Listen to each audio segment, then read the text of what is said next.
Saya Siti Khadijah. Saya Maulida Fitria. Saya Najwa Afrasifah. Saya Muhammad Syawalin. Saya Mary Kurnia Putri. Saya Muhammad Imam Fadilah. Di bawah bimbingan Ibu Irda Royani. Selamat menyaksikan.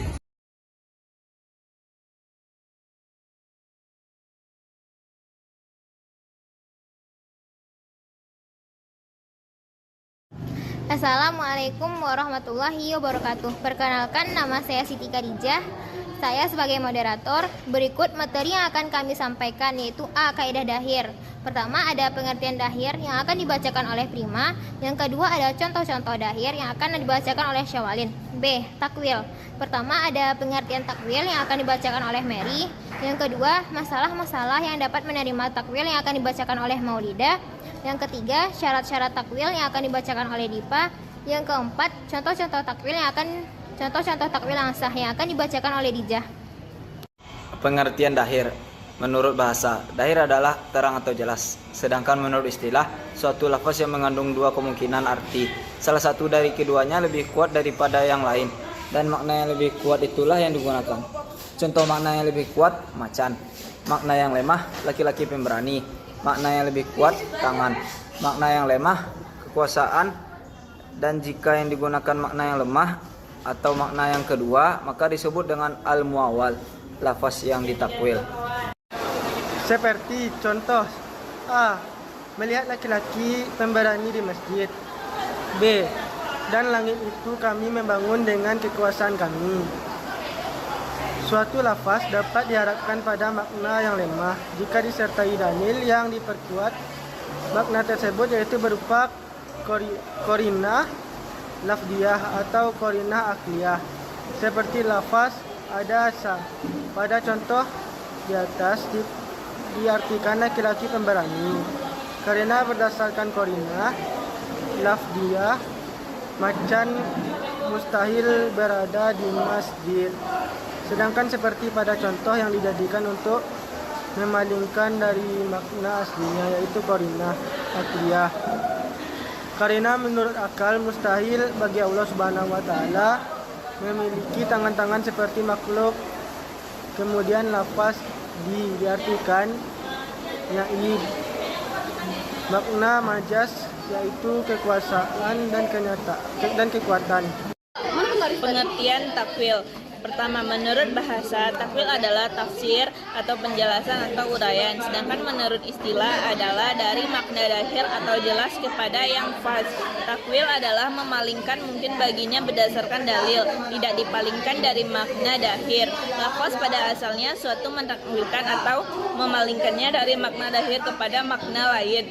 Itu akan dalil syar'i berupa nas, qiyas atau sah, kecuali apabila takwil itu diprinsipkan umum hukum. Prinsip apabila takwil itu tidak didasarkan dalil syar'i yang sah tetapi keinginan sendiri, makna takwil itu tidak sah dan merupakan tindakan menyalahi hukum dan bertentangan dengan nas yang sharih atau nas. Demikian pula takwil yang merupakan takwil yang tidak lafaz, takwil kepada arti yang tidak mungkin dari sah. Masalah-masalah yang dapat menerima takwil. Para ulama sependapat bahwa masalah-masalah puru menerima takwil. Adapun mengenai masalah yang berhubungan dengan usul fikih atau akidah, mereka terpecah ke dalam 3 mazhab. 1. Masalah-masalah yang berhubungan dengan akidah tidak dapat menerima takwil. Ini mendapat golongan musbihah, yaitu mereka yang menyamakan Tuhan dengan makhluk. Na'udzubillah. 2. Masalah-masalah yang berhubungan dengan akidah dapat menerima takwil, tetapi takwilnya diserahkan kepada Allah Subhanahu wa taala. Ini mazhab ulama salaf. Masalah-masalah yang berhubungan dengan akidah dapat menerima takwil. Ini mendapat ulama kholaf. Contohnya seperti firman Allah Subhanahu wa taala, dan langit itu kami bangun dengan kekuasaan kami, dan sesungguhnya kami benar-benar berkuasa. Surah Ar-Riyad ayat 47. Menurut pendapat pertama bahwa Allah mempunyai tangan seperti tangan kita akibat Allah mempunyai tubuh, nauzubillah. Menurut pendapat kedua yang dimaksud tangan di sini terserah kepada Allah Subhanahu wa taala dan tidak dapat dijangkau oleh akal kita. Menurut pendapat ketiga bahwa tangan artinya kekuasaan. Syarat-syarat takwil. A. Takwil harus sesuai dengan ketentuan bahasa atau kebiasaan pemakaiannya, atau kebiasaan sahibus syar'i, atau Allah Subhanahu wa taala dan Rasulnya. Takwil di luar ketentuan ini tidak sah. B. Ada dalil yang menunjukkan bahwa yang dimaksud dengan lafaz itu adalah makna atau arti yang ditakwilkan. C. Apabila takwil itu didasarkan kepada qiyas, maka hendaklah qiyas jali, bukan qiyas kafi.